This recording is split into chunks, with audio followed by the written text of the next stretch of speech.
अटकेनंतरही राजेंद्र हगवणेंचा उद्दामपणा कायम. हगवणेला पश्चाताप नाहीच. सुनेच्या आत्महत्येनंतर पश्चाताप होतो का? पत्रकाराच्या प्रश्नावर हगवणेने नकारार्थी मान हरवली.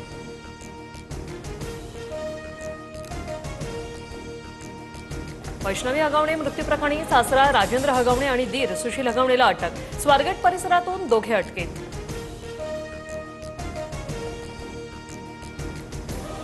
फरार काळात हगवणे पिता पुत्राचा मटणावर ताव. अटकेआधीची मित्रांसोबत हॉटेलमध्ये जेवतानाची राजेंद्र हगवणेची सीसीटीव्ही दृश्य समोर.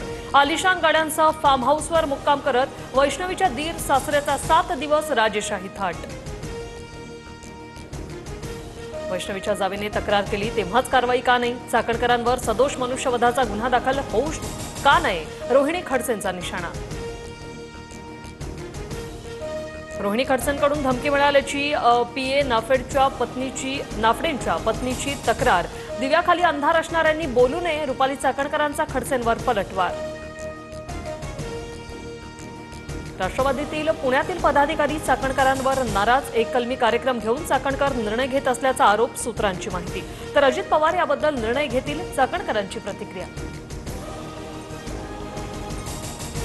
हगवणे परिवारातील दोषींवर कारवाई होणार. पोलिसांना कडक कारवाईच्या सूचना. कसपटे कुटुंबियांना आज भेटणार अजित पवारांची माहिती.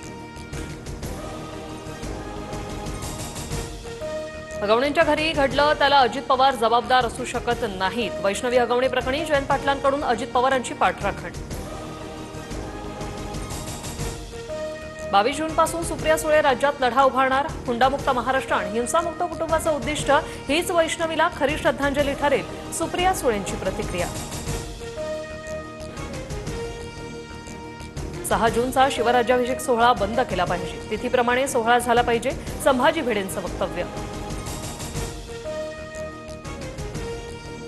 शिवराज्याभिषेक सोहळ्याबद्दल वाईट वाटत असेल तर दृष्टी तपासावी. जयंत पाटलांची संभाजी भिडेंवर टीका. अमरावती सर्कलमधील अधिकाऱ्यांची ऑडिओ क्लिप व्हायरल. आरएफओ बदलीसाठी 35 लाख देण्यास तयार असल्याचा ऑडिओ क्लिपमध्ये उल्लेख. अमरावतीतील निलेश कंचनपुरे यांची वनमंत्र्यांकडे तक्रार. छत्रपती संभाजीनगरमध्ये कामगारांच्या नावे अर्ज भरून 1200 ते 1500 रुपयात दलालांकडून संसार उपयोगी वस्तूंचं वाटप. तक्रारीनंतर परवानगीशिवाय संच वाटप न करण्याचे निर्देश.